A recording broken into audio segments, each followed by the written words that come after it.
Dude, what the fuck is floating around Saturn? Who writes a science blog like that? What the fuck is floating around Saturn? Who starts off a science article with what the fuck? Mike Weiner does. What a tool. NASA Cassini spacecraft performed its final fateful dive into Saturn several weeks ago, destroying itself in the planet's atmosphere and ending an incredible mission that spanned nearly 2 full decades.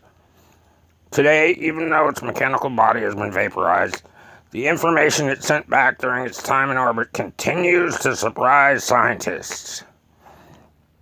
The most recent example of this is a newly discovered quirk with Saturn's atmosphere, which researchers are struggling to explain. During Cassini's daring trips between Saturn and its iconic rings, it's a daring, because that spacecraft is super daring. And those iconic rings. I hate this guy's blog already. What a douche. The spacecraft's powerful mass spectrometer picked up a puzzling mix of chemicals that made NASA scientists scratch their heads. The most likely explanation? Saturn's gorgeous, iconic rings are shedding. How do you come? Why is that the most likely explanation? God, tool. Cassini's discovery wasn't just blind luck. No, it wasn't just blind luck. No shit, it was out there to gather information about Saturn's rings. Duh. NASA's earlier missions, dating back to the 70s, provided data that suggested Saturn's upper atmosphere was littered with bits of ice, and scientists believe it was coming off the planet's rings. Why do they believe that? In an effort to test that theory, Cassini checked it out for itself, finding not water, but methane and potentially carbon monoxide. Other unidentified molecules were also detected, and scientists are still trying to isolate what exactly they could be. Well, do you think maybe they could be carbon dioxide, too? I mean, how many different molecules could it be? There's some H2O there if there's ice. And why do they think the ice is coming off the rings? The concentrations of these chemicals are greater near the planet's equator, which points once again to the possibility that the material is raining down on Saturn from its own rings. That makes sense.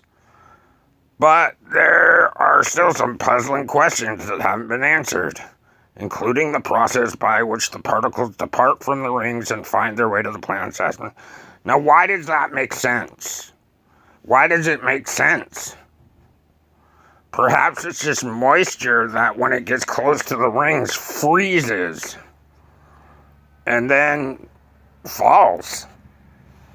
It doesn't have to be shedding from its own rings. It doesn't make sense. And, I want to know why that makes sense. I have a lot of work to do to understand how they are getting in there. Planetary scientist Mark Perry of Johns Hopkins University Applied Physics Laboratory explains, none of the models predict this. It's a completely unexpected discovery, and one that will surely lead to further theories about how Saturn and its rings behave. Without Cassini there to provide further data, answers might be hard to come by. NASA doesn't currently have any concrete plans to return to Saturn, though there are reportedly a handful of proposed missions that could see yet another robotic probe head to the ringed planet. So, they learned nothing from Cassini, basically. And they have no idea. That's what I gather from this article. They have no idea what the heck is going on over there in Saturn. At Saturn, above Saturn, I don't know. Very puzzling questions that haven't been answered, including the process. I explained the process. Water molecules freezing and falling back down. What? I don't understand. If Cassini totally disintegrates in Saturn's atmosphere, how can these ice particles make it back down to the atmosphere without, melting? That doesn't make any sense. I think they're making this shit up.